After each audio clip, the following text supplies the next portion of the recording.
ونصلي ونسلم على رسوله الكريم أما بعد فأعوذ بالله من الشيطان الرجيم بسم الله الرحمن الرحيم يا أيها الذين آمنوا اذكروا الله ذكرا كثيرا وسبحوه بكرة وأصيلا آمنت بالله صدق الله العظيم۔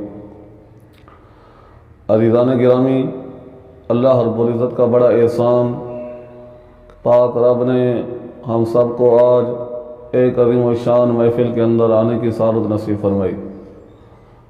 آج میں آپ حضرات کے سامنے خالق کائنات اللہ رب العزت کے ذکر کے متعلق کچھ عرض کروں گا کہ خالق کائنات اللہ پاک کے ذکر کے اندر کتنی فضیلت ہے، کتنا مقام ہے، اور ذکر کرنے والے اللہ تبارک و تعالیٰ کی بارگاہ میں کتنی عزت اور شان والے ہیں۔ خالق کائنات اللہ پاک نے ارشاد فرمایا، یا ایھا الذین آمنوا اذکروا اللہ ذکرا کثیرا، اے ایمان والو اللہ تبارک و تعالیٰ کا ذکر خوب کرو، ذکر کثیر کرو، وسبحوہ بکرۃ واصیلا، صبح شام اس کی پاکی بیان کرو۔ عزیزان گرامی، یہاں خالق کائنات نے فرمایا کہ میرا ذکر کثیر کرو۔ اب چاہے سردیاں ہو چاہے گرمیاں ہو، خالق کائنات کا ذکر کرنا چاہیے۔ صبح ہو چاہے شام ہو، خالق کائنات کا ذکر ہونا چاہیے۔ رات ہو چاہے دن ہو، خالق کائنات کا ذکر ہونا چاہیے۔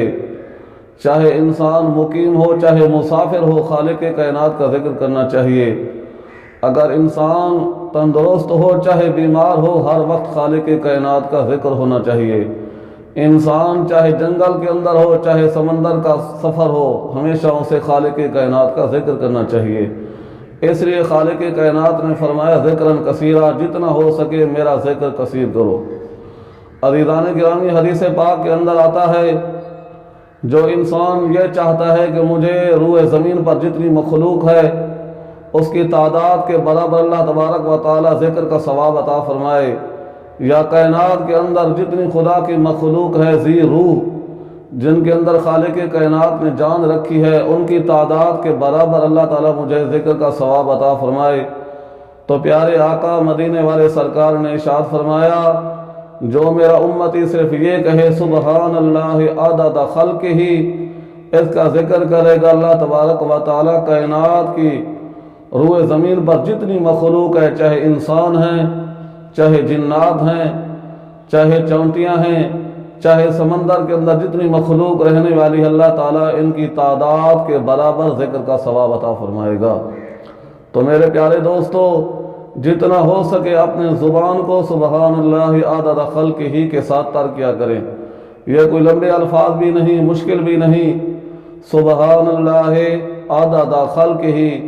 میں تمام دوستوں کو یہ عرض کروں گا کہ ان الفاظ کو، کلمات کو ہمیشہ ذکر کیا کریں، یاد فرما لیں، سبحان اللہ عدد خلقہ۔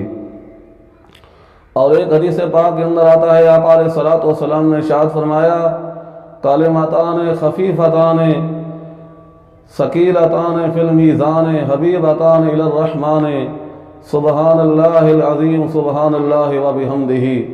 پیارے آقا نے فرمایا، دو کلمات ایسے ہیں جو زبان پر بالکل ہلکے ہیں لیکن ان کا وزن ترازو کے اندر بہت بڑا ہے، اور خالق کائنات کو یہ دونوں کلمے بڑے محبوب ہیں۔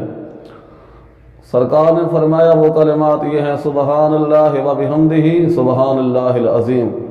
ان کی عظمت اور ان کی شان یہ ہے، سرکار نے فرمایا ایک دوسری حدیث پاک کے اندر، اگر کسی انسان کے گناہ سمندر کے جھاگ کے برابر ہی کیوں نہ ہو، اگر کوئی خوش نصیب انسان ان کلمات کو دن کے اندر 100 مرتبہ عطا کرے گا، اللہ تعالیٰ ان کے اتنے گناہ بھی معاف فرما دے گا۔ تو ہمیں چاہیے کہ ہم ہر وقت اپنی زبان کو خالق کائنات کے حمد، اس کے ذکر کے ساتھ منور رکھیں، اپنی زبان کو خالق کائنات کی ذکر کے ساتھ تر و تازہ رکھیں، تر رکھیں، اللہ تبارک و تعالی ہر مسلمان کو کثرت کے ساتھ اپنے رب کے ذکر کی توفیق نصیب فرمائے۔ وآخر دعوانا الحمدللہ رب العالمین۔